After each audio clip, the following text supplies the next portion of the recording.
This is the Ring of Honor, a.k.a. Shane T, boy, the baddest champion you ever seen, boy. This is Mr. Anderson. This is good old JR Jim Ross, and you are listening. You're listening to Knockouts and 3 Counts. Cover! We got us a new world champion! That might be one of the craziest knockouts I've ever seen in my life. Knockouts and 3 Counts is the podcast, baby! It's the real deal, baby! Knockouts and 3 Counts starts now. Woo! What up, no? It is another Tuesday. This is Knockouts and 3 Counts. The boys are back in town. Well, not Corey yet, but we are back in town. This is Knockouts and 3 Counts. And there's a lot of things to talk about. We got some wrestling to talk about. We got to say hello to the bad guys. Shout out to last week's guest, Mark Raimondi, and talking about his new book about the NWO. We're going to talk about that. That just hit bookstores today. If you haven't done so, go and get you one of them motherfuckers. And we got Nights of Champions. Night of Champions is still going down in Saudi, even with all the crazy shit. We've got... That's wild. That's wild. What's going on, Denise? Hey, Taco Tuesday. That's right. Let's go. You are, man, look, if you guys haven't done so, make sure you go check out Denise Salcedo and all the dope content that she puts out. Also, check her out on Busted Open. And shout out to past guest of the show, Dave LaGreca. My man, I'm with you, Busted Open 24/7. Let's make this shit happen. I'm with it. Yeah, but if it gets 24/7, just come back on the show. But yeah, man, lots to talk about on the wrestling side of things. You've also got who's going to win the King of the Ring. And then on the fight side of things, you've also got Motor City, the fights at Motor City. And speaking of say hello to the bad guys, check out Denise with Mark doing a live moderated conversation about that at one of these book signings. You also got UFC 317. John Jones retires. Dude, we've got a lot of shit to talk about. Oh my God. So I'll let you pick where we start. How you doing on Tuesday? And what do you want to tackle first? Look, man, it's Tuesday. We're back on the mics. My house is cool because I've been having my air running like crazy. I know that thing. Oh yeah, my air's going right like now, crazy. It's a sauna in Michigan right now. Boy, but hey, Denise, if you're still in here, what's the weather like out there? That's Michigan for you, though. You know what I mean? It's either hot or it's cold. There's no in between. But like you said, man, we got a lot to talk about. I'm ready to cover. Let's start with Night of Champions at least. Let's get that out of the way because I'm for one, I'm kind of mind boggled that they're still going over there, dude. You know what I mean? I can't say I argue that. Like, I mean, I understand what people are trying to say. Like, okay, you know, WWE is not connected to all that stuff, but I'm just saying. I don't know that the Saudi trip right now is a really good idea. You can't put a price tag on safety. You know what I mean? And you can't really. I don't want to say you can't trust people, but like you really can't right now. There's a lot going on. We don't got to get into the politics of it all, but when they shut down their airspace and say, you know, everybody's a target, you really shouldn't be risking your employees to go over there. Even if they said, no, you're fine, you know, you'll be fine. You know, I don't know, man. It's just. If just, me, yeah, just because you ain't tell you, yeah, you're fine. That means we're fine, right? I don't know, man. Yeah. But we got a lot of WWE and TKO. You could easily pivot, man. I agree. I mean, although it is the week of the show and all that stuff, I'm getting the Night of Champions card pulled up here first. What do you think about our men's King of the Ring final? We just got that kind of shirt up last night on Raw. It's going to be Randy Orton versus Cody Rhodes, which me being a guy that was a fan of Legacy back in the day, any fans of Legacy in here, let us know in the comments. But dude, first of all, do you remember the Legacy theme song? Yeah, I do. It's a new day. It's a new day. It's a new generation. Yeah, dude. I don't know why that song just stuck in my head as soon as I thought of that. But yeah, dude, I remember that whole run. I liked Legacy. I thought they were good. And we talk about the full circle moments, like Cody getting to finish the story, and you know what we're seeing with him and Randy now. This is full circle with talking about that. I would love to see this in more than just one match. I don't know about you. I would really like to see that. I mean, I feel like this has got, you talk about stories, things that have connections, things that have, you know, that you can keep going on and building off of. This has got everything you could want and more, especially with the role that Cody is now in, because obviously when they were doing Legacy, Cody and Ted DiBiase were like the young upstarts that were, learning and under the wing of Randy Orton the same way Randy was with Triple H and Ric Flair. But now I think it's safe to say with the star that Cody has become outside of WWE and since his return to WWE, that's really cool that this is like a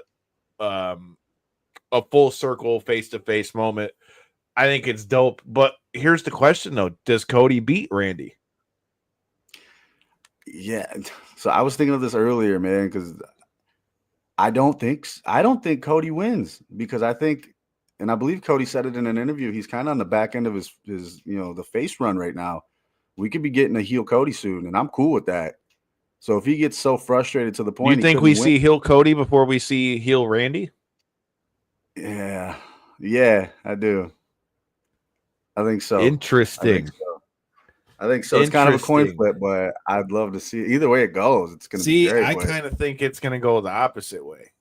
I think either we're going to have one of two things. Either you're going to have, Cody win and then Randy, tries to do the right thing and, congratulate him on his win and all that stuff. But then eventually the Viper comes out, or Cody beats him and Randy just says, you know what, enough of this Mr. Nice Guy shit, and lays him out. Hey, it could. What if Randy wins and Cody's Mr. Nice Guy kicks him in the nuts? We wouldn't see that coming.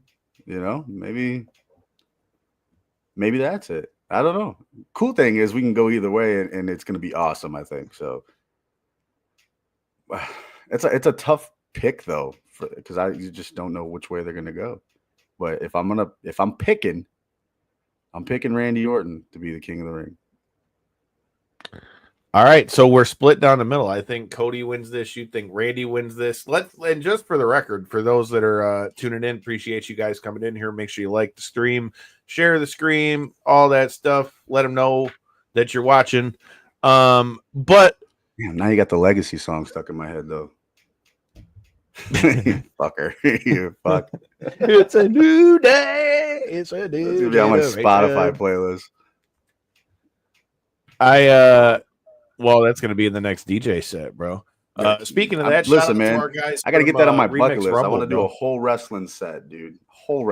Talk about a whole wrestling set, bro. That Remix Rumble was like literally like one of my highlights of WrestleMania weekend. Shout out to Mark Henry. Shout out to Remix Rumble.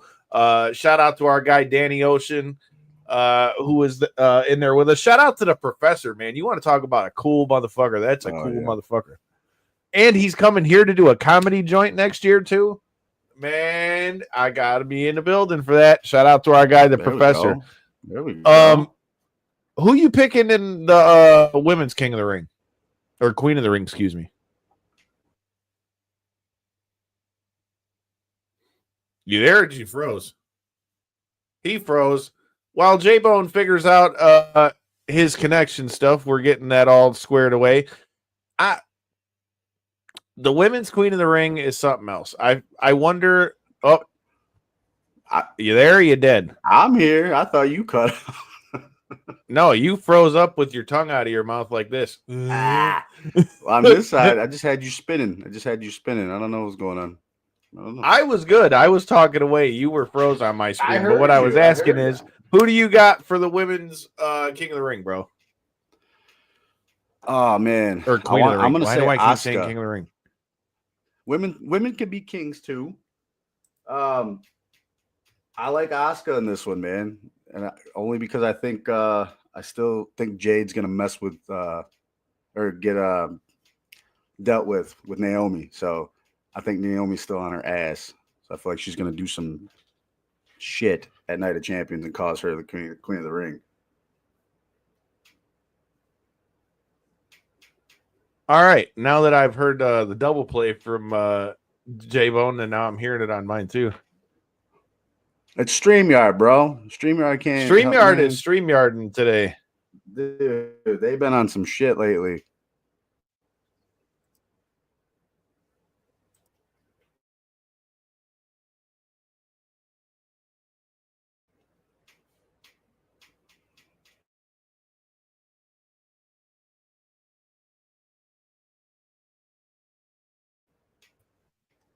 All right, I just reloaded mine. StreamYard is doing StreamYard.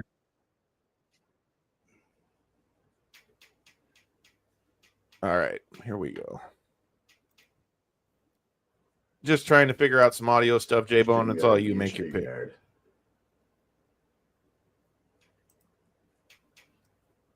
You there? I'm here. I just said you make your pick while I try to fix this shit. I can't hear nothing you're saying, dude.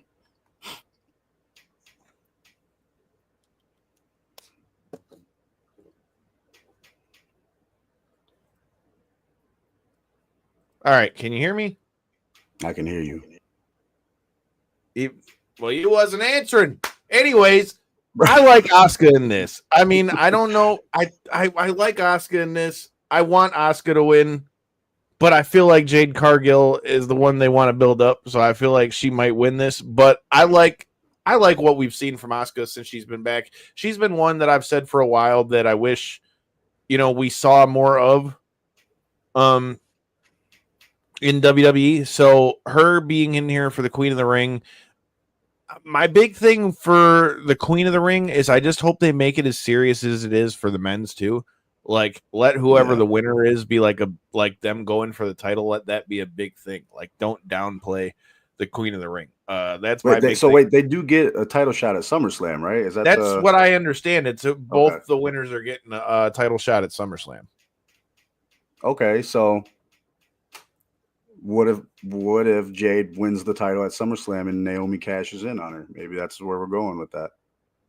I can see that. That's why I said I want Asuka to win, but I think that Jade makes is going to win. I just don't want to end Asuka's run so fast because she just came back. You know what I mean? She looks great. 100%. That's why I'm saying I like Asuka, and I would rather see her win, if I'm honest with you. But I just think because of the reasons you just said, especially with Naomi having the having the money in the bank, I could totally see that being what ends up happening. Yeah, I could see that too. Now that I'm thinking about that, it's a good point. Just saying, dude. Go ahead. I still want to pick Asuka though. I want to pick Asuka. I'm ready for Asuka to be back up on top. See, she always says they're not ready. I'm ready for it. But We're ready for Asuka. I think Jade's winning, and I think eventually, like you said, somehow that's gonna match her up with Naomi's path at some point. Because I mean, with the way they did that and the way they built that up, bro, that almost has to be the way you go. All right. What else do we got on here, bro? What else do we? I'm pulling up the match card for. I'm pulling up the match card for Night of Champions here because I know there's only going to be. So we got two. Go ahead. CM Punk versus John Cena is the big one, and then we got. That's why. How the fuck did I not think of that? We were just about to talk about John Cena's promo anyway. Before we get into picks for the Night of Champions match, what'd you think of what's being called John Cena pipe bomb? I loved it because it just. Do you think it was on the par the same as CM Punk's? No, because you can't replicate an original. You know what I mean? CM Punk originally did that, and it was amazing. It's obviously still talked about to this day as one of the best promos of all time. So I think John Cena kind of, he was paying homage to that, which was really cool. He did it kind of step by step, blueprint wise, right? He mentioned everything just in a different form. But I love it, man. I really think it's cool. It's a great callback to that 2012 rivalry they had.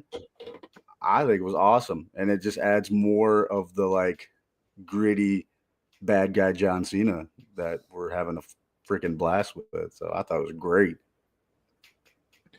I just thought I liked all the little callbacks to it personally. I thought Punk laying there forever, just laying there forever. But I think that's what should have happened. But him just laying there, and then the way he kept bringing up little points that Punk said in the thing, and it's oh man, I thought it was good. It kind of bothers me that it was here in Michigan and I wasn't there. I wasn't even aware of that. It was my kid who told me that. I was like, I didn't even know. See, you don't be keeping up with concerts no more. Dude, You don't be I'm a busy guy. Anyway, so my pick on that one. Man, I hate going against CM Punk, but I don't think we're ending the John Cena reign right now. He's red hot, dude. He's on fire, and he's gonna beat everybody but one person, and that's where I'm struggling to see where we're going as far as the Cody Rhodes thing, because I still think it's gonna be Cody. But almost kind of feel like it has to be given yeah, the way I that mean, unless somebody really like jumps superstardom wise real quick, and I don't think we're gonna have that right now. But I'm taking John Cena. I hate to say that, but hey, is what it is. Yes, and like Mike said, I think the reason is because Seth. There you go. Punk. Shout out to Mike chiming in. Does Seth cost Punk? I do think that has a lot to do with this weekend. Okay, but do you think? Okay, so say he does hypothetically. Do you think that means that it's just going to bring us right back to Seth versus Punk out of this? Yeah, I think we're going to get a banger at SummerSlam. We're going to get a classic at SummerSlam between Punk and Seth Rollins. Might even be a main event of, let's say, night one. I think that could be it. And I think on night two, potentially Seth will cash in. So with that being said, though, and I'm going to kind of to piggyback off of what you said, though. What do you think of the new group with Heyman and Seth and Bronson and Braun Breaker? Oh, I'm digging it. Dude. You know what's crazy, though, is we're getting less of Paul Heyman, which is weird, right? Because his presence alone just does a lot for that group. But we're not getting all the Paul Heyman that we did on the mic like we did with the Bloodline. So that I feel like that's making a difference. But Seth, I seen a lot of people saying Seth's promo on Raw last night was just kind of boring and stale, but I thought it was good. Seth might be the very best on the mic right now. Arguably. Wow. Arguably, there's really no promos on Raw that you're looking forward to more than Seth, besides John Cena right now. And that's only I was gonna say, man. I mean, that's only because of what he's saying. But Seth Rollins still and has Isn't that been the point of a promo? time, right? Seth Rollins still and has been for a long time holding the flag for Monday Night Raw, dude. You know what I mean? And I still think he's up there. I really do, as far as mic work goes.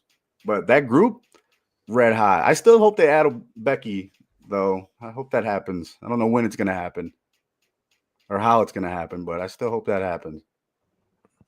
So I would like for that to happen, but I keep hearing rumors about, talk about adding another, somebody from like an NXT or something like that, which do you think the Becky thing is too obvious?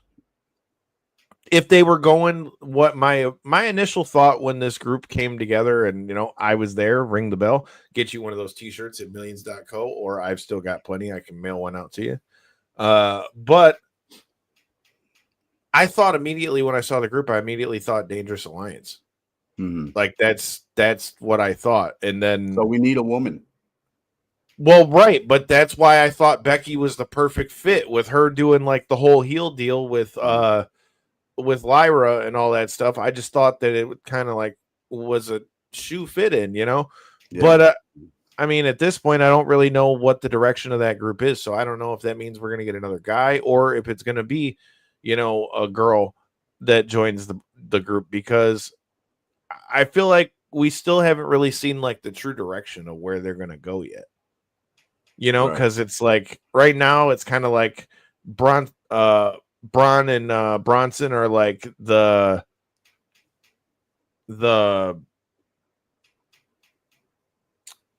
what do you call it? It's almost like the henchmen. You know what I mean? Yeah. They're definitely. I mean, that's kind of what this feels like at this point, because it's like, okay, like for example, okay, you can say they got Paul Heyman with them, and that's like, them getting their like they're sitting under the learning tree type thing. Mm-hmm. But in this situation, because we haven't really heard either one of them really say anything since they got with Paul and Seth, you don't really know what that is. I mean, we still know that Bron Breaker's a freak. We still know that Bronson Reed is a savage. But again, as far as to the direction of the group right now, it just seems like it's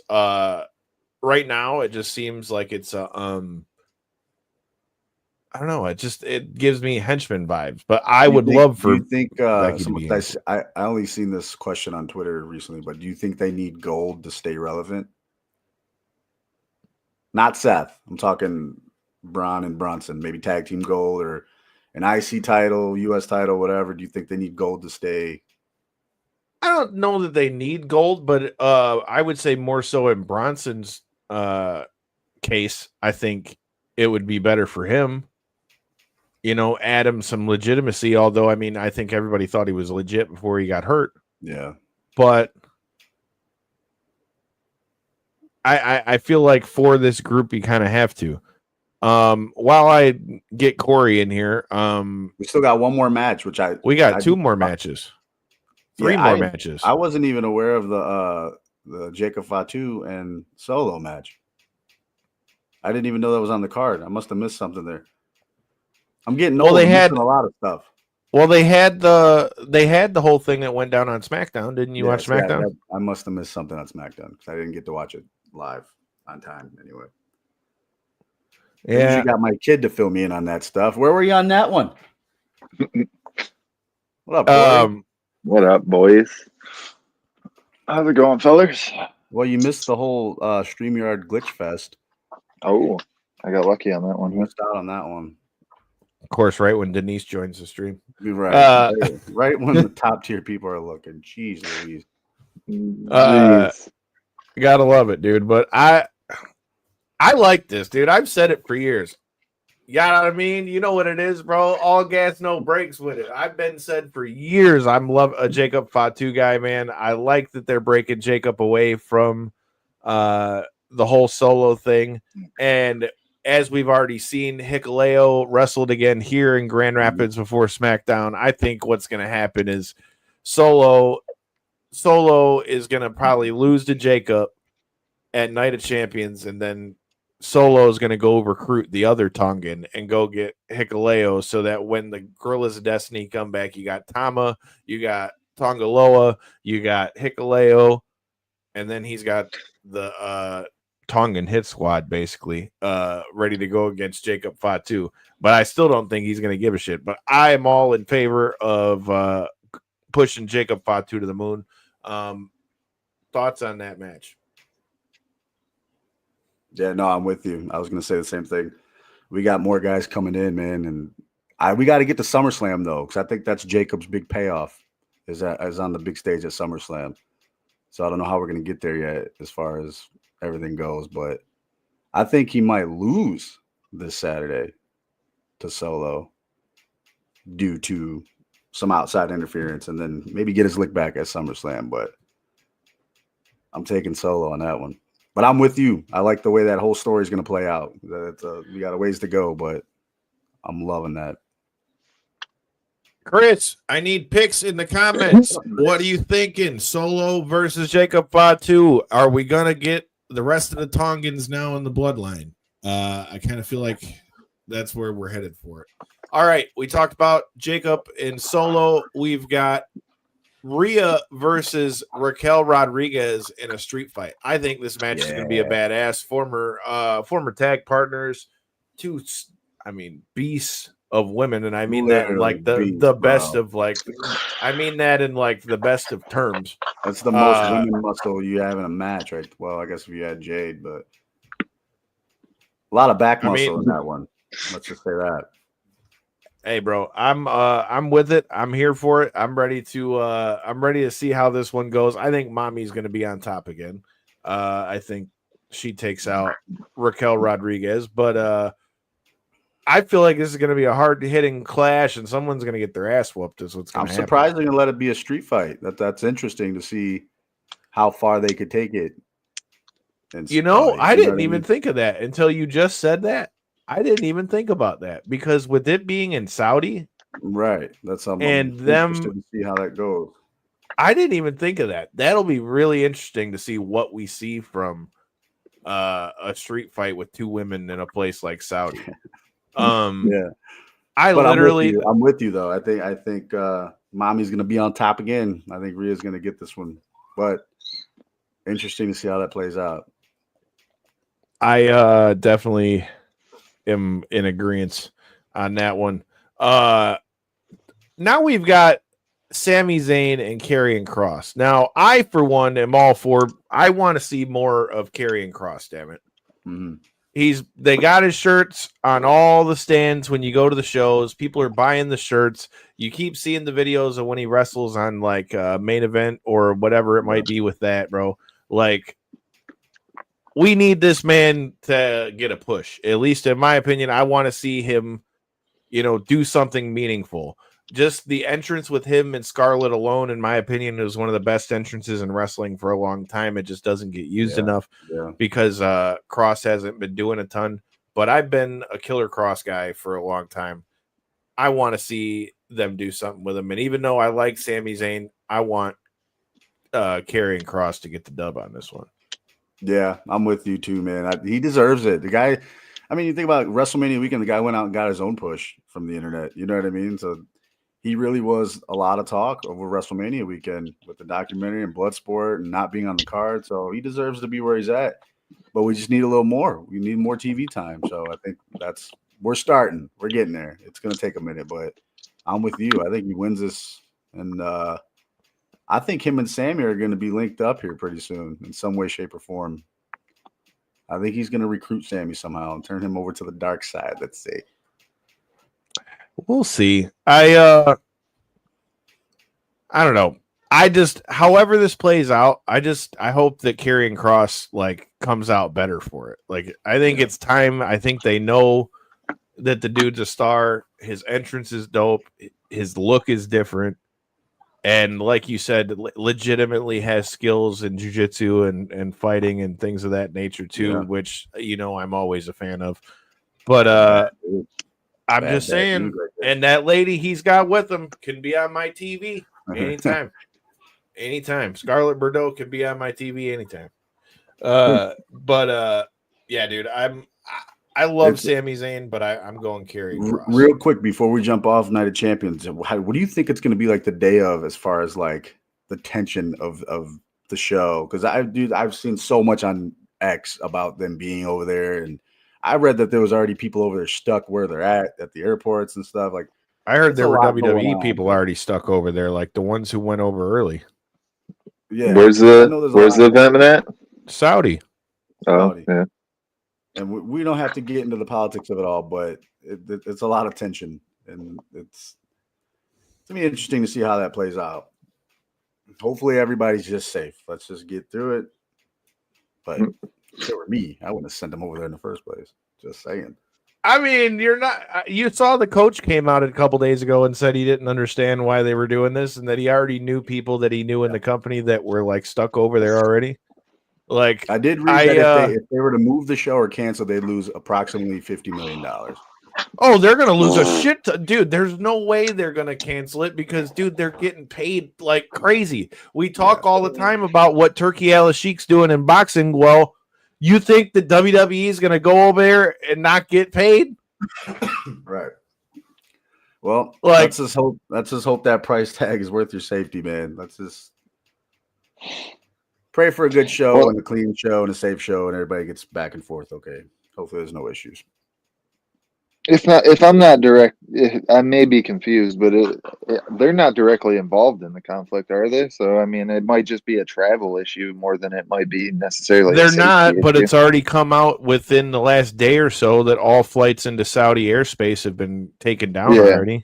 That's what I was saying. Is it might be a flight issue, travel. Well, that's the point, though. Why even go in there if you know you might not be able to get them back out? Because even before this happened, there was already the thing the last time they went and people were talking about their passports were getting taken and it took them 2 or 3 days to get out of there. NXT had to take over SmackDown. They had to have NXT come up and take over SmackDown because the main roster guys and girls couldn't get out of Saudi.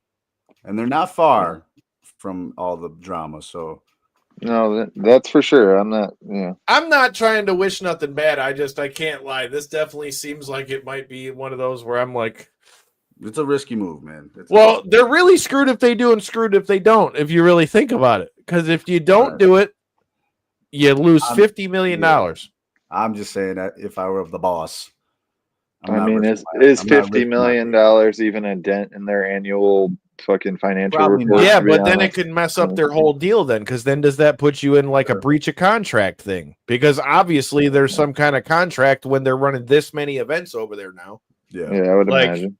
That's why I'm saying it's like I don't think it's as simple as just fuck this, we're pulling out. Now maybe it should be that simple, but I don't think that's what we're seeing right now.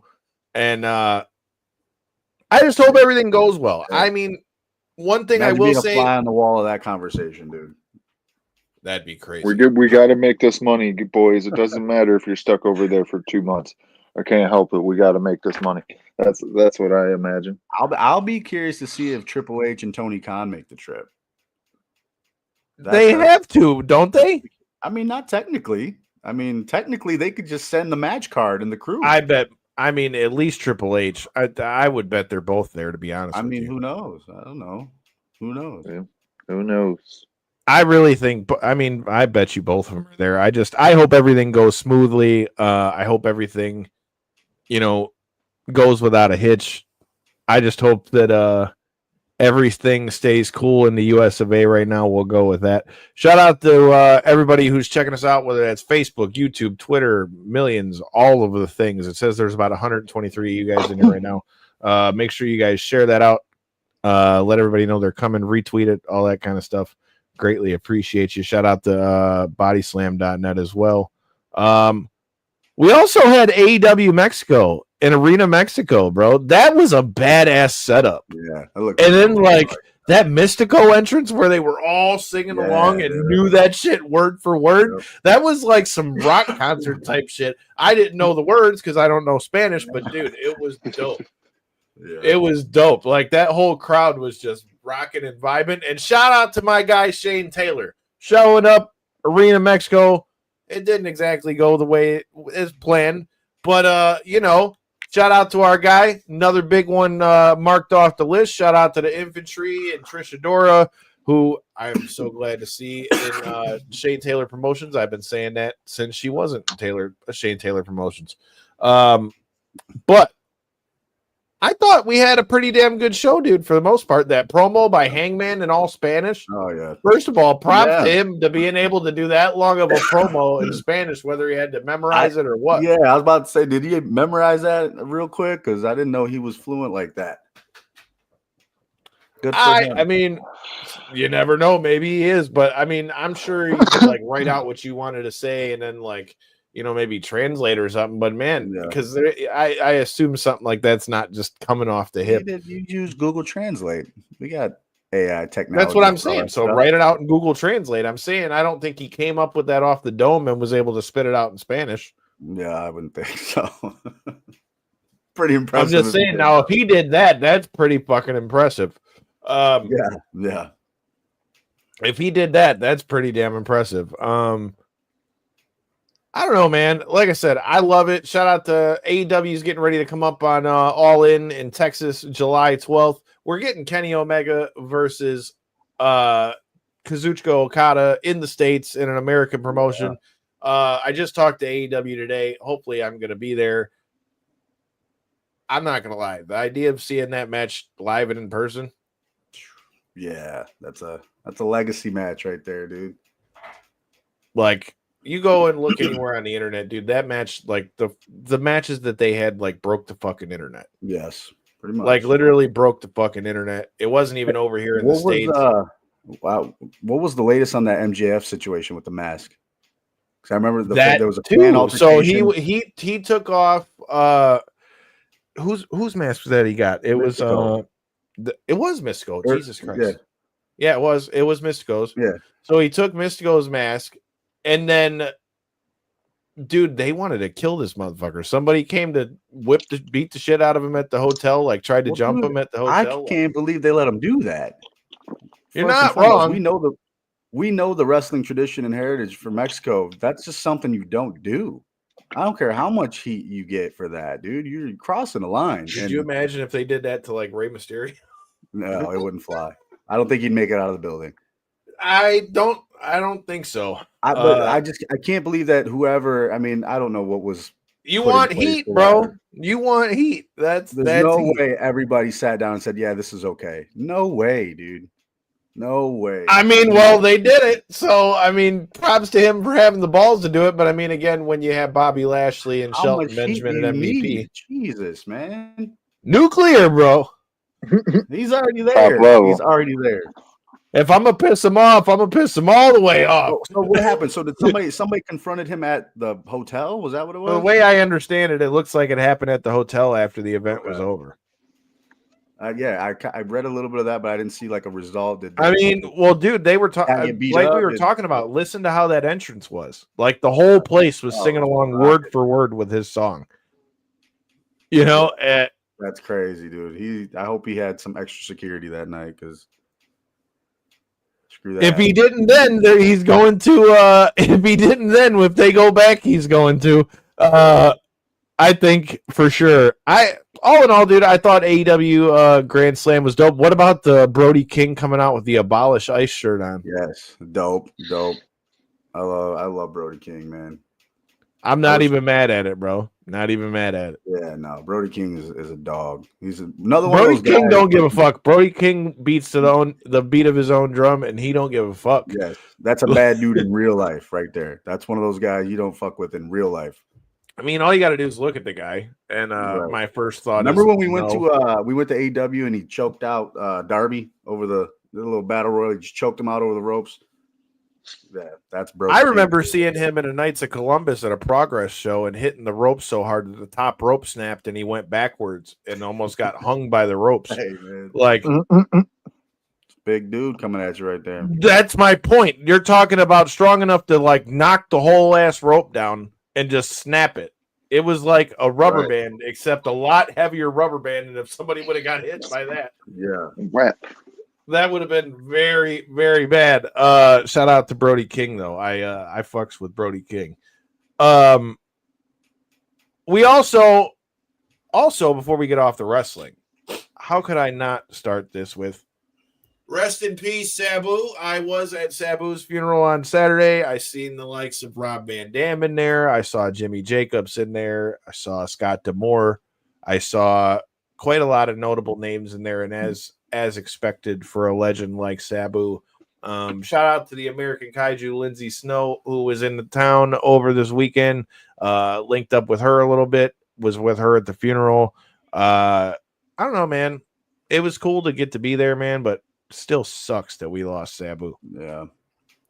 It's cool the coming together of the wrestling community for him, man. He just left such a mark on wrestling, period, just from entrances to moments to everything. So good to have people come together for stuff like that, at least. You know what I mean? But in a space where there's so much negativity, bro, it's good to see stuff like that. And I want to put out there, like, shout out to his family. His family was cool as hell. Like, I've never met any of his family, and you'd have thought, just because I was there with Lindsay, you would have thought I was, like, a member of the family, dude. So, like I said, shout out to Sabu's family. All this time, I mean, I knew he was in Lansing a lot, but I just always, I guess, had assumed that he had a house, like, down here in Detroit. But they said he always stayed in Lansing because he wanted to stay closer to his mother. So, definitely respect that, given a few of the things that have gone down in my neck of the woods. But from said funeral, I had to drive. I had to drive downtown. I had to judge some fights that had a couple of our past guests on the show in it. Shout out to Aaron Turtleman Ward getting himself a title. He had an opponent drop out on Monday. He ended up fighting. Damn shit, it was at 140, I think. When he usually fights at 125. So shout out to taking care of your adversity. He came in there, took care of business, got in and out quick and in a hurry. And then we had Chad Decker getting back in the cage against a really tough opponent, dude. I was surprised when I heard the name. First of all, because of the weight. Because Eric Ramirez used to fight in Bellator. Another guy, if you've been around Michigan MMA, you know what time it is with Eric the Ram Ramirez. Shout out to Joel Scullin, who I've seen there as well. But yeah, dude, I really thought that fight was going to go longer than it did, just because, again, I've seen Eric fight a bunch. Obviously, I've seen Chad fight a bunch. They fought at 165. And Chad's usually a 55. But like I said, good win for Chad Decker, getting him a first round submission finish, or no, TKO finish. So good for him. I'm forgetting my man's name that landed the knockout, but dude, there was a head kick knockout. Well, it started with a head kick, and my man's eyes like rolled in the back of his fucking head before he even hit the ground. Mash Jim had him a pretty good night. They had like a Gabriel Gonzaga style knockout where, like, you know, when he like knocks the guy out and then looks up at the ref, and the ref tells him to like give him a couple more. Like, he had him in side control, and like, dude, like, I'm just gonna call him like the baby Hulk, because Idris Kumasi, that's who it was. I'm gonna just call him the baby Hulk because he's got like no neck and just like fucking just cock diesel some bitch, and he's on him in side control, just wham, wham, wham, just blasting this dude. And at one point, you see him kind of go limp, and he like looks up at the referee, and then he like literally stops because he thought the referee was gonna stop, and he tells him to keep going. Hits him a couple more times, and I don't know if it like woke the guy up or whatever, dude. But man, we're not talking about like big haymaker like punches, though. We're talking about like short little hammer fist punches to give you an idea of how much power these had to have. They're not like all wound up. He threw them from about here and just wham, wham, and next thing you know, dude's just like. I was just like, wow, dude. Like I said, judging is a whole nother beast, a whole nother animal. You know, I mean, commentary gets you there too because you're like right outside the cage. But yeah, there was definitely a lot of finishes on that one. A few decisions in the beginning of the night. Shout out to Carlos Linas and Bruce Strunk for having us. Speaking of fights, this Saturday, World of Games, Southgate, Michigan. Two-Piece invades the downriver area, and it will be live here on Millions on pay-per-view, and will be narrated by yours truly and Corey as we come back on the mic for Two-Piece. As they come down here to Southgate, we're going to be talking a little bit more of those fights coming up here probably on Thursday. Shout out to AAO Media, who will be helping shoot the whole thing. Shout out to Andrew. It's going to be a good time. Always love being behind the mic. For all of our listeners and friends downriver, you're always telling me to let you know when there's going to be a fight close to home. Here you go. Come check it out. Watch somebody get knocked out. While we're on that topic too, I'm really curious to see what that place is going to look like as a fight venue. Once they pack a cage in the middle of it, I and just stuff, went I'm there really for curious. a wrestling show. Shout out to Horror Slam, and so it was So basically it was basically the same layout that they're using. Basically, where there's like a entrance, like a place for you to like put up the curtain, like where you walk over from where like the axe throwing shit is over to where the cage is gonna be, and then the rest of it is pretty much like just gonna be fans everywhere. So all in all, dude, if you're a fan of the old school days of MMA, I got a feeling that that's gonna be the vibes for this fight. So you're gonna be up close and personal.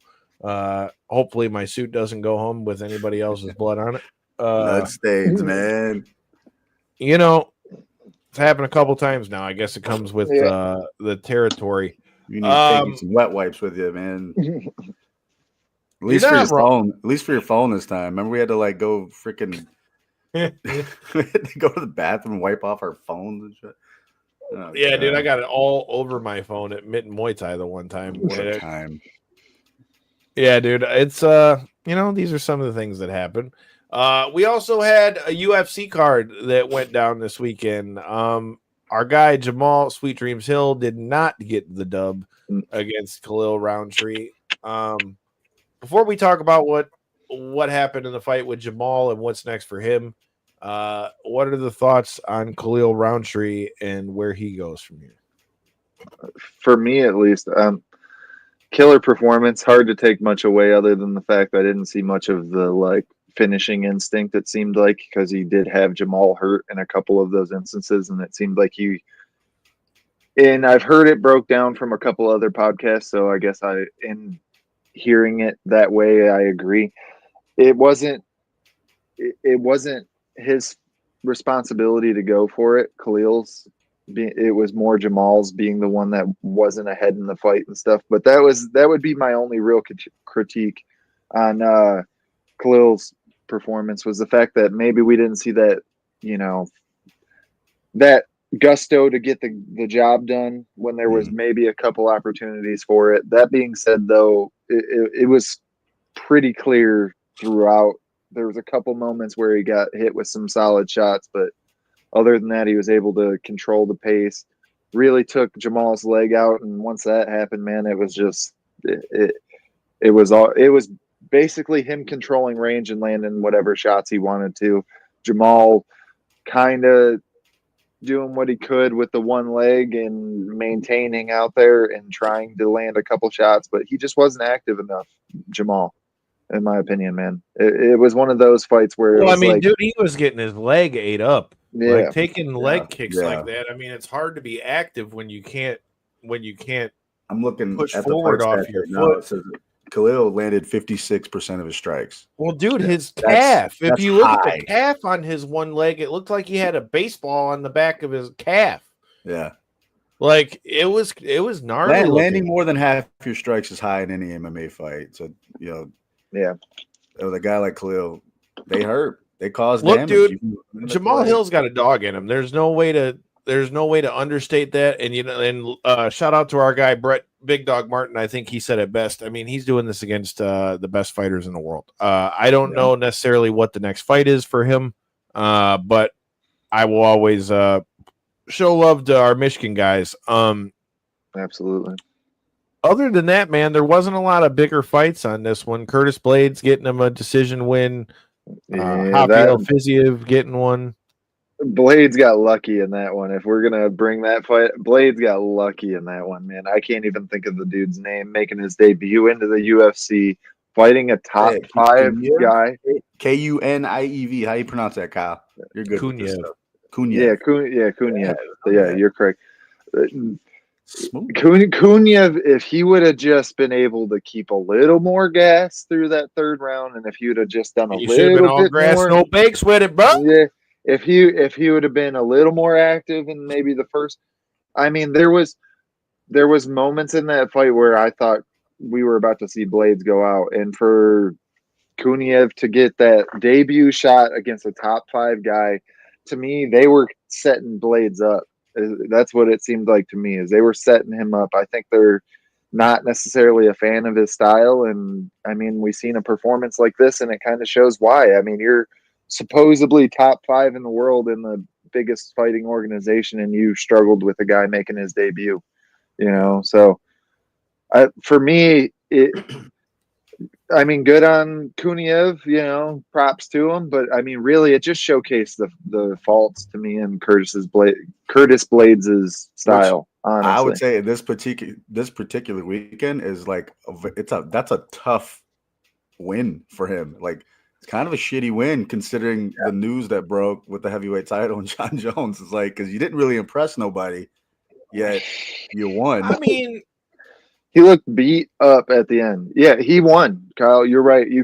I already know what you're going to say. I mean, all I'm saying is, if anything, I think that I'm not saying he might not have got lucky, but I'm just saying at the end of the day, I think that was a matchup they wanted him to get beat up in, and he still got a dub. So then what does that say? Yeah. Like, I mean, at the same time, that says paper, to me, win, dude.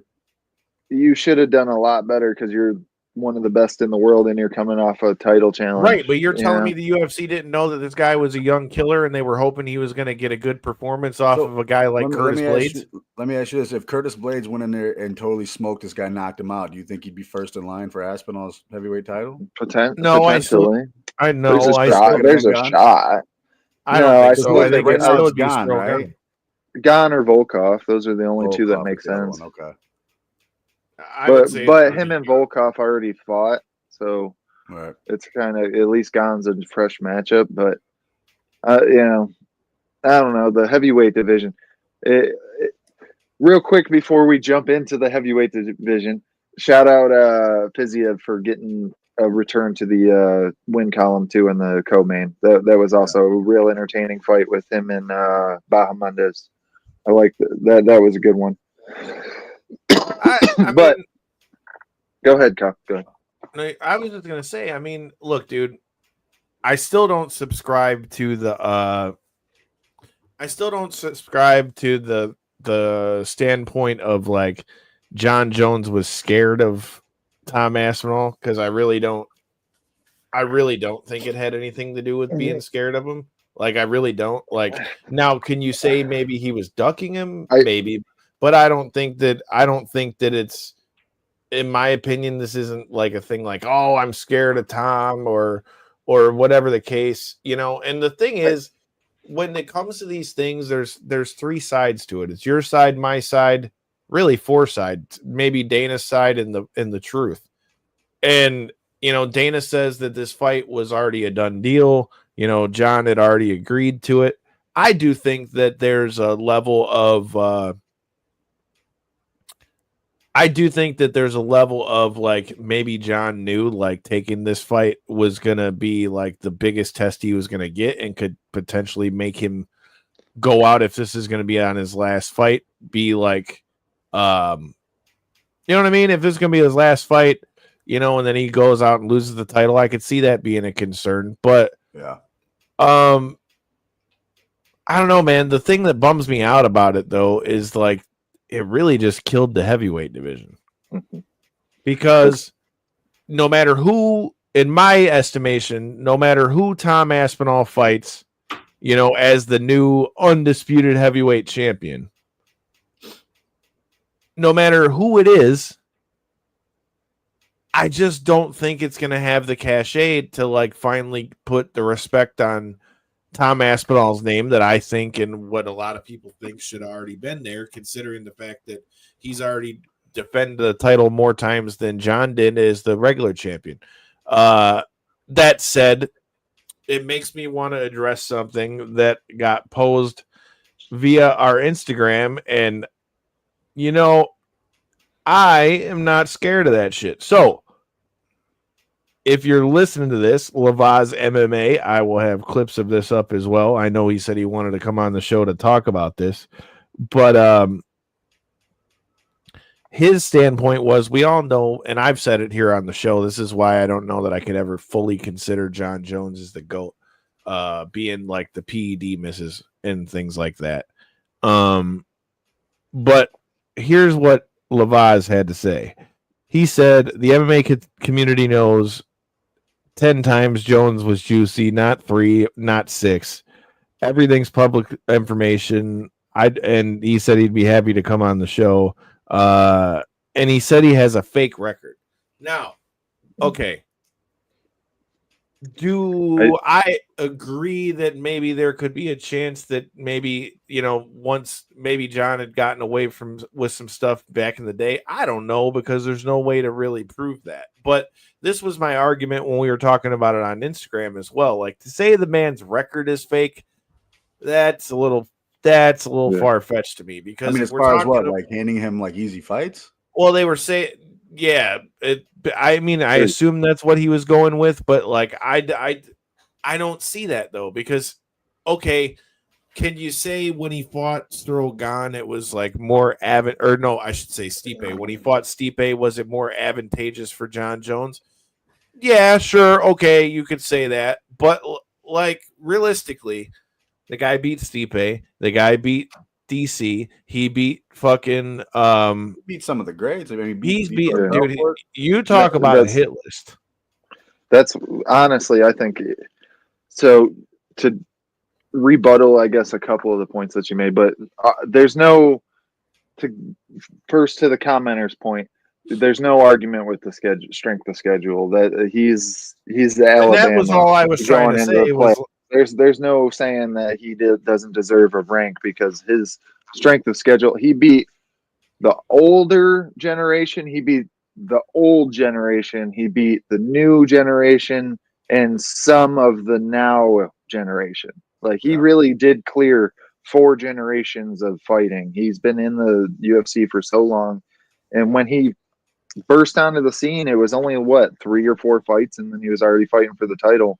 So you can't say he's literally been fighting title level athletes in the UFC for 25, 30 fights or something now. So I mean, there's no argument with strength of schedule. The PED use and stuff like that, absolutely. I've made my notes on the show about it multiple times where, if you want to exclude him from your Mount Rushmore, if you want to say he's not necessarily your best, MMA athlete of all time.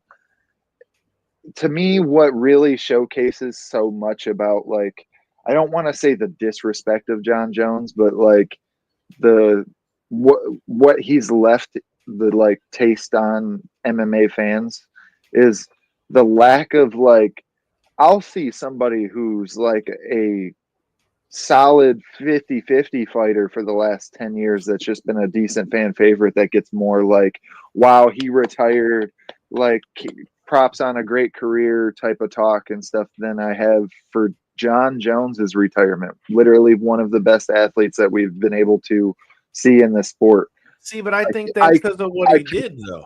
No, and that's what I was going to round out that point with is I don't even think it's just what the points that you brought up.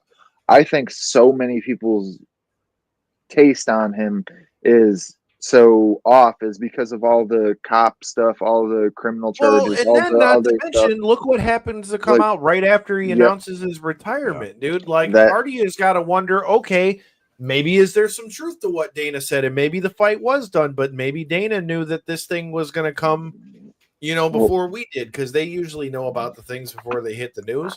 So, maybe he knew that, look, I'm about to go through this legal thing, and it's not going to be a good look for us to be going through this legal thing while you're fighting for the heavyweight title. So, I don't know, man. In a lot of ways, I mean, it's a really John Jones way for his career to end. Isn't it? It is.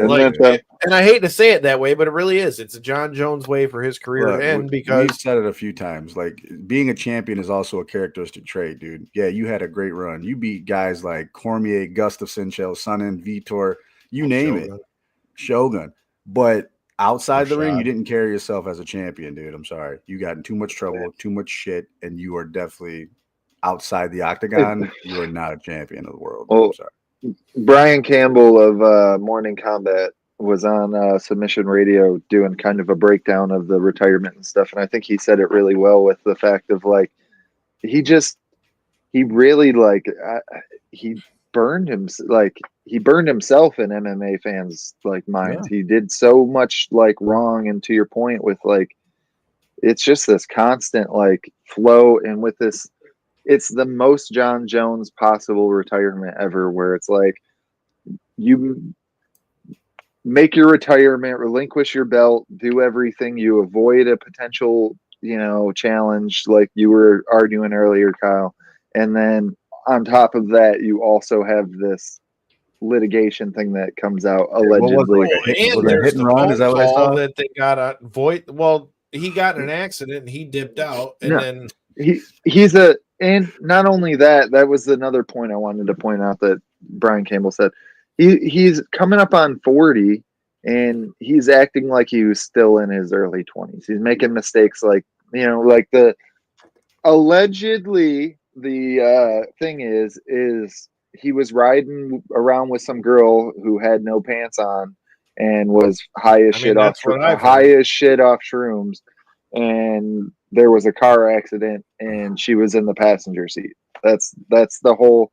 And then like you were saying, Kyle, apparently the phone records have came out and there was 20 or 30 calls between the two of them, hours, before and after. So not a great look. Just go away. Not a great look. Well, it's just, that's why I say part of me really wonders. You know what I'm really happy about, and this is only because I had a bad taste in my mouth all these years ago. I'm happy for DC. DC was right all along. Damn it. DC called him a quitter. DC, and he's right. DC was right when the rivalry was going on, and he's right today. John Jones has never been a champion of the world in our eyes, at least my eyes. So screw that. You can go be on your way. Go party somewhere, dude. It's just so funny, and I hate to, because I do have like a sport mentality on him, and then like a person mentality. It's almost like a Jordan thing where it's Dude, like, that's why I you know, argued with the guy on Instagram. Like, skill wise, you can't argue that the guy is one of the best of all time. Just again, based on who he beat, how he beat him. And here's the thing: you can say whatever you want about PEDs. PEDs can make you perform better. They can't make you have the skills. John Jones has the skills to do those things to people. That's not just but if because you're a total trash bag, nobody cares. Yeah. For me, it was his fight IQ throughout the years that made him special to me. It was and that's my point. That's his ability you get from steroids. Yeah, it was his ability to adapt and overcome and kind of push people into their best circumstances, but then somehow look better in that moment. And he would just kind of like lull people a little bit and then take their knee out and then clobber them and then get them down and take us like. He was never this like huge power threat. He was never like the immediate sub guy. He was never like this guy that was one fine thing. He was just a jack of all trades, and he was dangerous everywhere. And somehow, like I was saying, he always like targeted people's strong suit, wanted them to bring that against him, and then found a way to overcome it. That would be the most positive thing I can say about John Jones' career. He's a prototype MMA fighter, man, and it's wasted by the shit that he did outside of the octagon. Absolutely. Right, before we get to UFC 317, it's about time for us to get out of here as far as Body Slam goes. So if you're watching us over on Body Slam, make sure you guys are staying tuned to the channel. Make sure you check out the NXT review for tonight's NXT, which is just going off the air here. Make sure you check them out. Subscribe to Body Slam if you haven't already done so. Make sure you subscribe to Knockouts and Three Counts. We will be back this Thursday. And for those of you guys who are watching on all our platforms and millions, we are going to get to our UFC 317 preview. So, again, if you guys are watching us on Body Slam, like I said, always appreciated. Make sure you keep checking out the channel. Make sure you subscribe to Knockouts and Three Counts. I like that, Kyle. They should give you a suit or something. You know what I mean? It was a good little transition segue you just did there. We need to put you on TV. It's like I might have done this a time or two. It's like you got some fucking, you know what you're doing here. Give the man his flowers. All right. Now let's get to UFC 317. I don't know, man. Not exactly the most star-studded for a international fight week card. I mean, for a regular pay-per-view, I would be like, this is a good September card. This is a good, but not like you say, Kyle, for an international fight week. To be fair, they had fights that fell out, but I'm just saying what's left on this card is still going to be a great fight card. But I think some of the matchups are really good, more so than the like when we think of, or at least speaking for myself, should I say, when I think of International Fight Week, I think of all the stars coming out to play. All the top level guys and all the divisions are going to come out and have some fight against somebody, and you're going to care about damn near every matchup because of X, Y, and Z. That's not the case. This one's more matchup based, in my opinion. I feel like there's a lot of really good, solid matchups on this card. Like, of course, you talk about the two, main and co-main. Both of those solid matchups, fun fights, entertaining, yada, yada, championship level MMA. But when you dig in a little deeper into the card, like the Money Moicano versus Beneil Dariush, I feel like that's like it was already supposed to happen once, but I feel like there's a reason why they rematched it. It's two style clashes that who's going to be able to overcome and adapt in a fight like that. And to your point, Kyle, I know they had Paulo Costa. I think he was the one that had the fight fall out on this one. Same thing. He was in like a real good stylistic matchup where you knew it was just going to be Paulo, going in there and banging. And that to me is what they did on this one is they didn't find the stars like they normally do in every division. They more so just made it the matchups where that might at least lead to a more entertaining actual pay-per-view compared to just like a more entertaining ramp up for the pay-per-view where you get to talk about all the stars and stuff. At least maybe we'll have more to talk about on the post show than the pre-show on this one. You know what I mean? You never know. Sometimes you get fireworks on those cards, man. You know what I mean? Well, that's what I'm saying is I feel like this will be a fireworks type of card. It's just not a ton to talk about because it's like, who's the one matchup in your mind besides the top two that's like, oh, I can't wait to see. No, I'm looking at you the know card. What I'm saying? I mean, I think Benny and Moicano might be dope, but I mean, realistically, to your point, not that I think that this Joshua Van kid isn't going to come in here, and I feel like that's going to make this fight a dog fight. It's probably going to be a good fight when he gets in the cage, but let's be honest, Brandon Royval is ranked number 1. Yep. Joshua Van is ranked number 12. So, he's definitely one of the kids on the rise in the division, though, and he's one of those where it's a matchup where it's like if it works out, it could be fireworks, right? And that he is a that's late why I said it's one of those too. that's gonna in the cage. It's probably gonna be a good fight, but it was originally supposed to be Manel Cape versus Royval. Cop. Cape Cop. You got Hermanson versus Gregory Rodriguez in the prelim main event. Yeah, that's a good fight. You've also got Tracy Cortez and Vivian Araujo, which I think that'll be probably a good fight. Like I said, good fights. I'm just saying it doesn't scream international fight week. No. Yeah, I feel like I'm with you. Peyton Talbot's got a tough ass fight and Felipe Lima. I think that'll be another good fight. As far as Royval and Van, I still take Royval in this one. I think Royval's probably going to look good because Joshua Van is going to make him fight a Royval style fight, or I think the experience of Royval will kind of overcome Van, but that's where I'm leaning on that. But Benny and Moicano, I think it's a good fight, but I think Benny gets the job done. Yeah. I don't think a brawling style like that, like we've seen from Moicano, I don't know that serves him well against a guy like Benny because of Benny's fight IQ and his That's the old man card on the fight, man. 36 years old.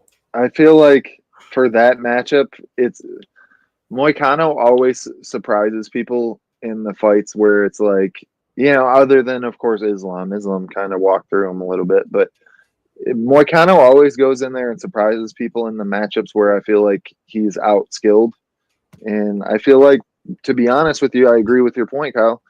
Beneil Dariush is a little bit better version of him in almost every aspect of MMA, except for the fact that Moicano just has this, like, besides the it factor of like being able to talk shit and Mike, he has this like it factor in the cage where he just finds this way to like dog through damage and start to inflict damage on his opponents and kind of just turn the tides of fights. And for me, he's turned me into a big fan of his. I'm a fan of him. Don't get me wrong. That's why I say it's going to be a good fight. But yeah, I also think you come off a last fight like Moicano had, like you said, where he got ran through by Islam. Mm-hmm. And then your next fight, you get put into a fight with like the perennial like dog of the division. That's not going to be a simple fight either.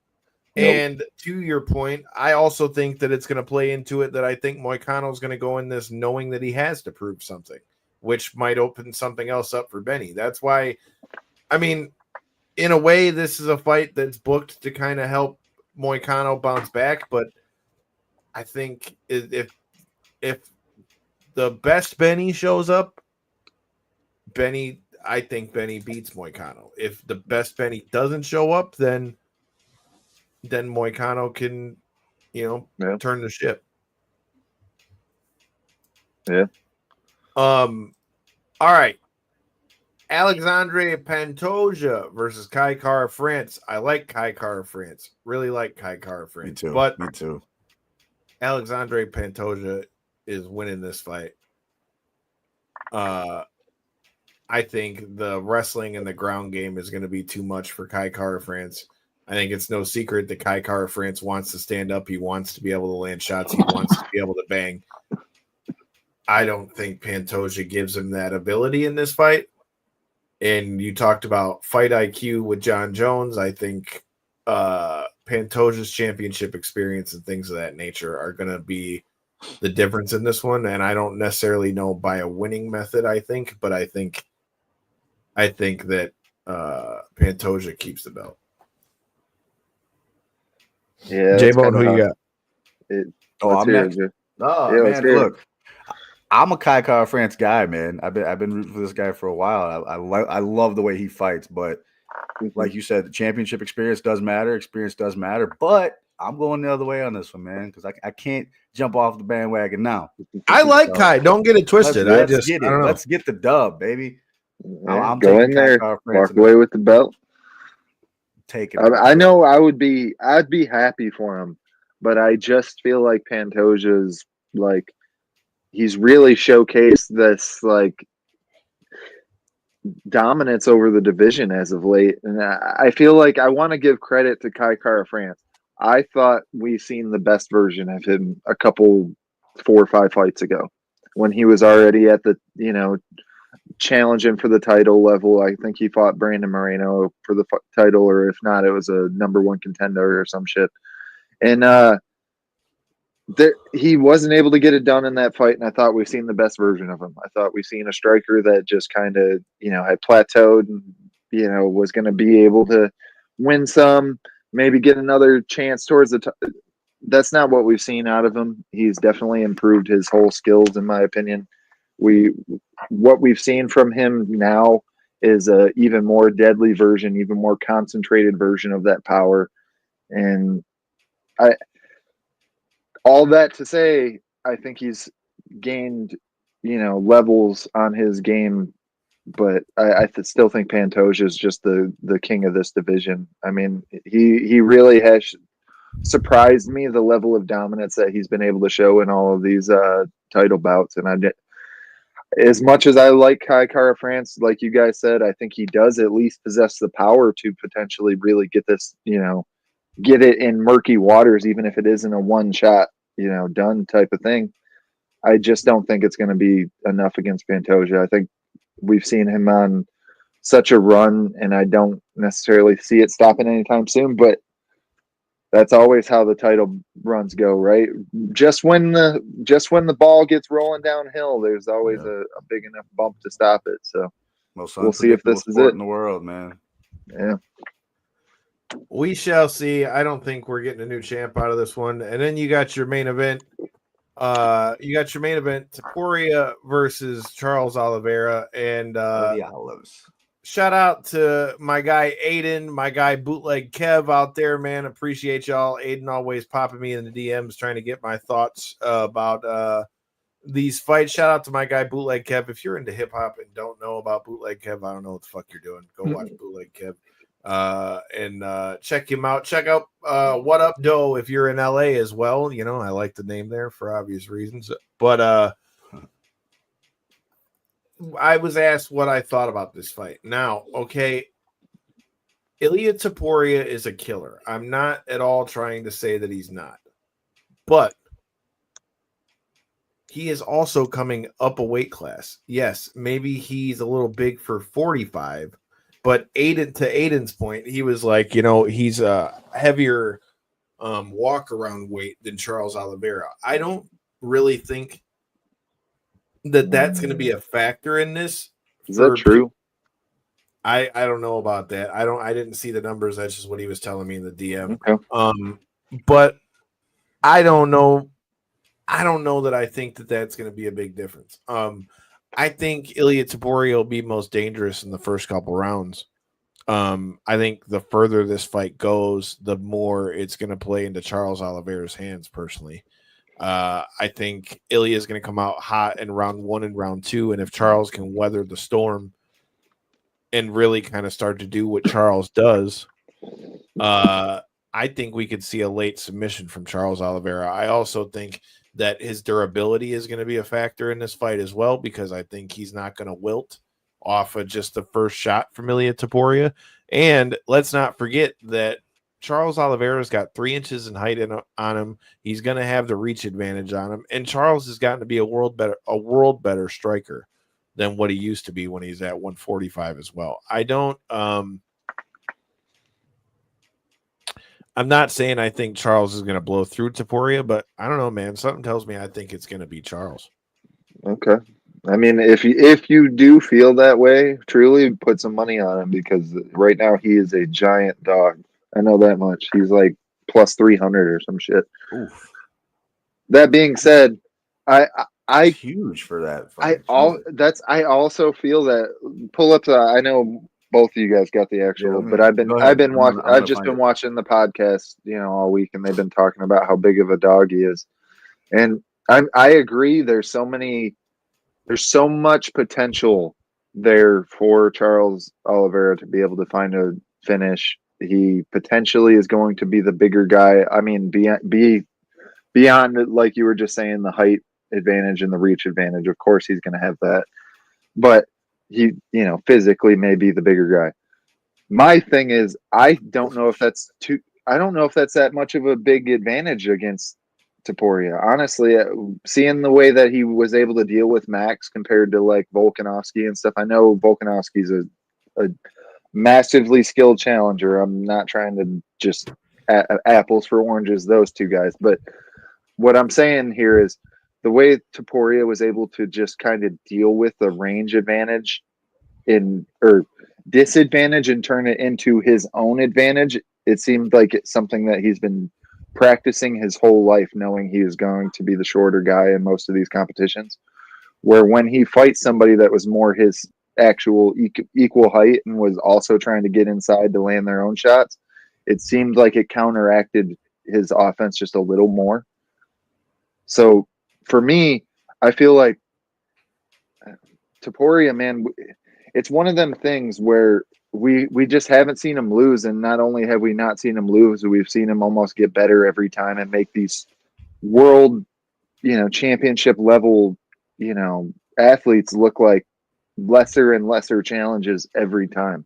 I agree with that, but that was at 45 so far. Can he do that at another weight class up? Because it's one thing being a guy who, if what Aiden says is true and he walks around at a heavier weight than Oliveira is doing, that means he was way bigger than the motherfuckers at 145, which it definitely makes sense. Look, hey, I'm pulling this up right now, and they got Taporia walking around before weight at 156.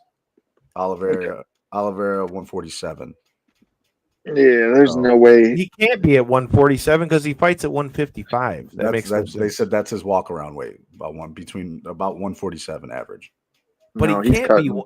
But he's cutting 20, 30 pounds at least. It's the internet. Yeah, I'm just saying that one don't even make sense though, because he's he's not gaining weight, is he, to fight? No. Right now.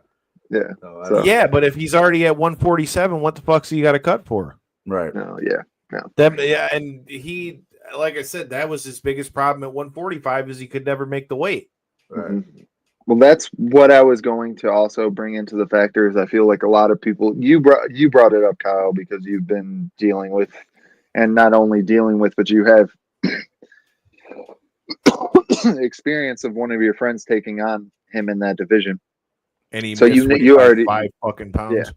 Well, that's what I was going to get at is we already know that they're at least originally Charles Oliveira thought he was a 145er. Same as Taporia did. So frame for frame, I know Oliveira's had a couple more years to pack on muscle, this, that, and the other. He has filled out. He's naturally bigger too, though. Yeah, well, height and reach wise, yes, but I think Taporia is one of those guys where he is just bulky, and shorter. He's got thick arms, thick chest. But that being said, I don't think it so much has to deal with a size discrepancy in this fight. I really just think it's a skill for skill thing, and can Oliveira actually keep himself safe for I the agree fight? he's going to be in a lot of danger. I just think that again, that's why I say Topuria is most dangerous in the first 2 rounds. I think he's going to come out like a ball of fire, and he's going to try to knock Oliveira the fuck out. But the reason I got an update on that weight breakdown from Reddit this time. You could trust Reddit because these motherfuckers know their shit. So these guys say that Topuria walks around at 180. Okay. Fuck out of here. Yeah. That sounds before training camp. These are before training camps. And Oliveira 187. Yeah, that sounds more reasonable. That's more reasonable. I mean, because I know Miles cut a bunch to make the 50 and 55 and 45, but I just hearing a lot of these athletes I watch MMA podcast basically as just my what I'm listening to in the background. Yeah, so I'm always hearing what these guys are talking about and shit, and that is what a lot of them profess to being on these shows is like, oh yeah, right now I'm about 180, and realistically that probably means 186. They probably so that to me adds up, and like you were saying earlier, those are more likely, but that still doesn't showcase Ilya as the bigger walk around guy though, and I don't think he is, because he doesn't have enough time to put on that kind of muscle. He only just relinquished his belt, 3-4 months ago. He was just made weight for his last title defense. Supposedly supposed to 5 months ago. One more time too. So to me, I doubt that he's just going to be like the massively bigger guy or some shit like that. I think a lot of people think he's just going to come in and throw Charles around, and I don't think that's what's going to happen. He's going to for sure have the wrestling advantage. He's for sure going to have. Will he use it though? Because we haven't really seen him use his wrestling in how many fights. And I don't think this is the one to do it either. I don't either.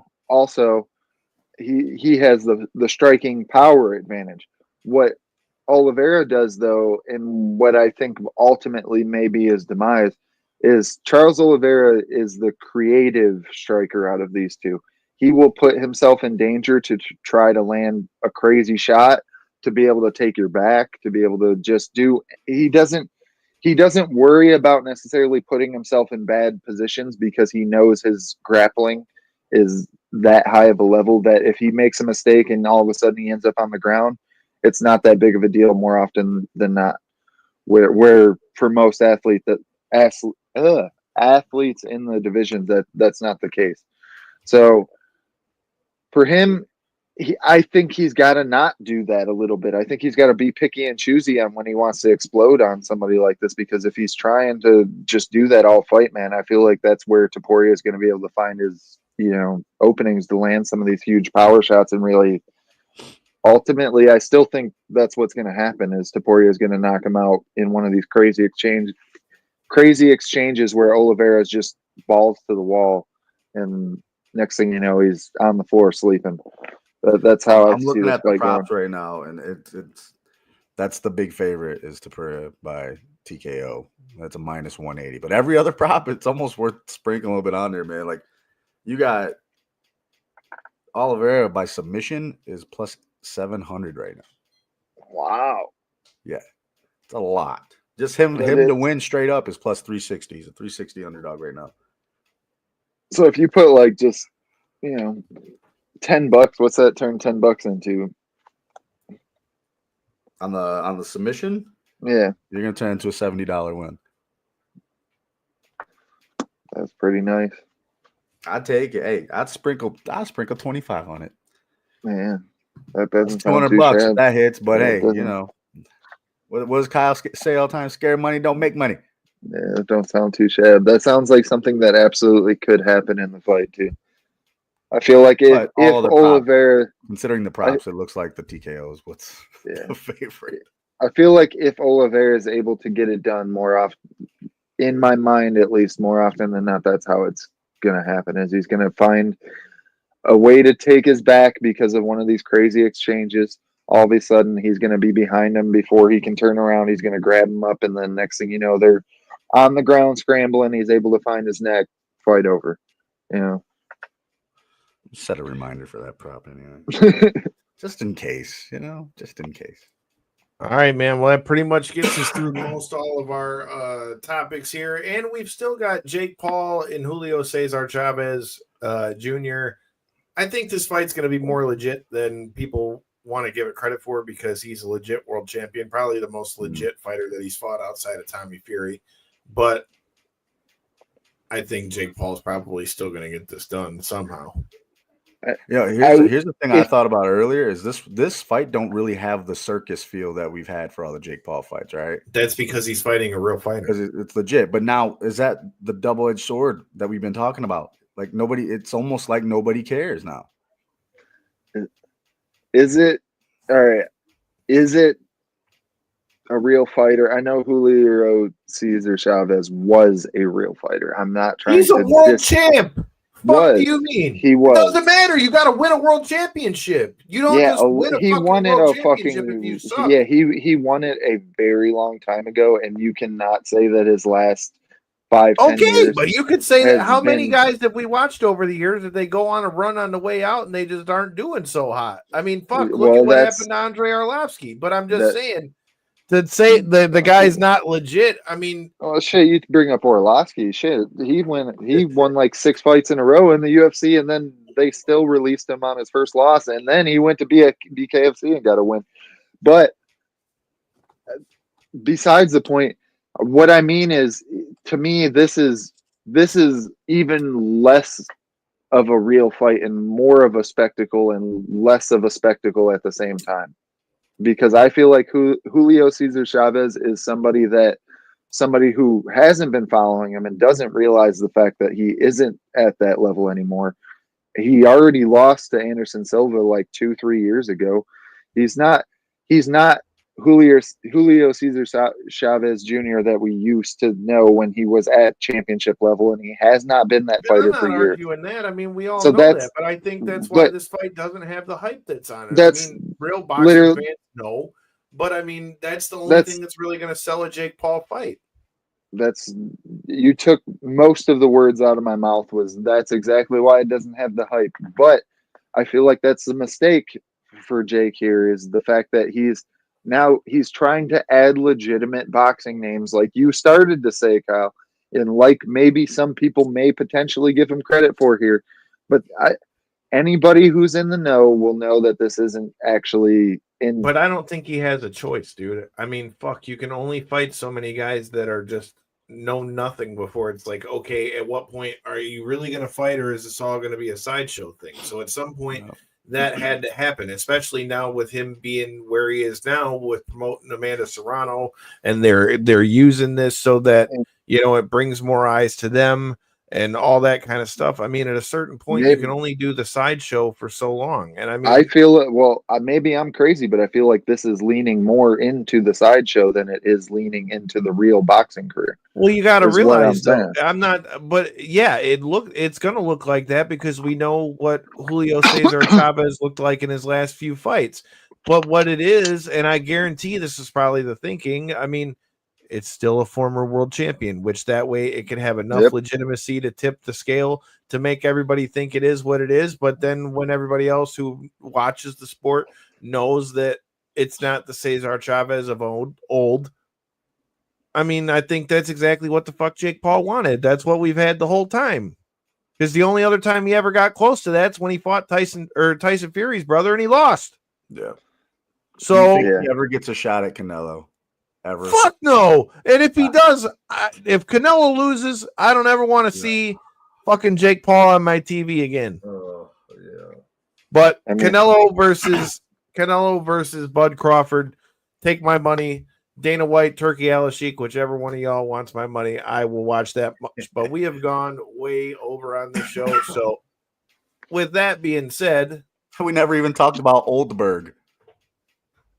I don't want to talk about it. I don't want to talk about him. Never. But J-Bone, it's your favorite wrestler. You know what? Short and sweet. I hope Gunther sleeps him. Put him to sleep for good. Get this guy out of here, Goldberg. Am I right? Come on. Yeah. How did he hurt you as a kid? Did you wait in line for a Goldberg autograph and he shut the line down before you got up there? One of your friends. He kicked the head off my favorite wrestler of all time, Bret Hart. And I'm on Brett's side here, right? You know what? And honestly, he wasn't that impressive. In WCW. That spear was pretty gnarly, sir. And the way that he was able to jackhammer a motherfucker was. I'm in trouble if we ever run into this man in person. So I'm just gonna say, Kyle put me up to it. Yeah. I put you up to it.